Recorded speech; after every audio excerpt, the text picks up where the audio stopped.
مساء الخير، يا رب يكون الجميع بخير. استكمالا طبعا للحالات الحلوه اللي عامله معانا نتائج حلوه، ودايما بقول احنا صناع الامل. انسه اميره جات لنا 101، النهارده هي 70. كانت جايه نسبه الدهون بتاعتها 45، النهارده 31. كانت جايه 19 نسبه الدهون الحشويه، النهارده 5. ما شاء الله اللهم بارك، في 4 شهور 31 كيلو.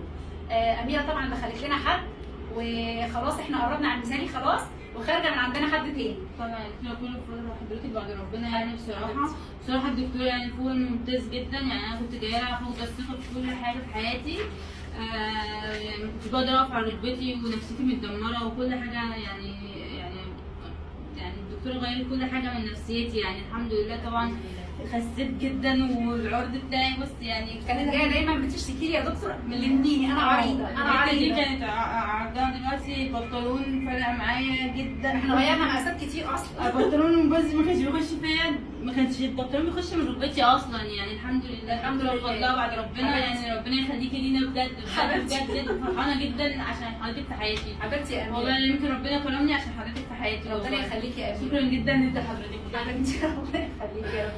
اميره انسانه جميله، ودخلت عندنا حد، واحنا دايما ده اللي بنقوله، ان حد بتخشي ان انت فاقده الامل وفاقده الثقه في كل حاجه، بترجع لك ثقتك في الحياه وان انت تعيدي حياتك تاني. ودايما لما بقول ان خشي بامل وهتطلعي بامل تاني خالص، دايما ما تفقديش الامل، لان الامل موجود فينا احنا وجوانا. يعني هي طلعنا بس يا دوبك احنا نورنا لها نقط القوه بتاعتها ونورنا لها، وكانت معانا فعلا كانت مثال الحاله الملتزمه بجد يا اميره، ومبسوطه بيها. وطلعتها النهارده عشان تدي سبورت لناس كتير جدا انه فعلا فعلا الامل موجود. ابتدوا بس وخدوا انت القرار وهتلاقي الموضوع سهل جدا جدا.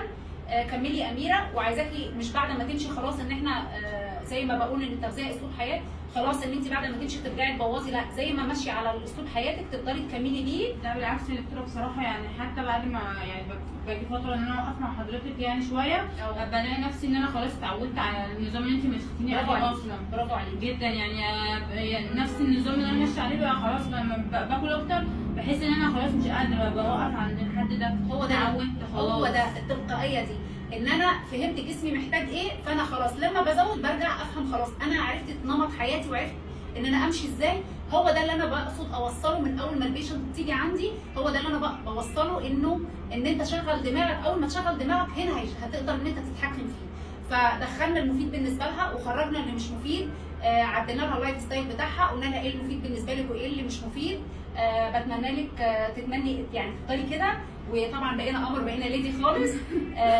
استنوا فيديوهات كتير جدا جايه فعلا فعلا فيها بوادر امل كتير قوي قوي. دمتم بالف خير وشكرا، نورتينا يا اميره. بنور حضرتك.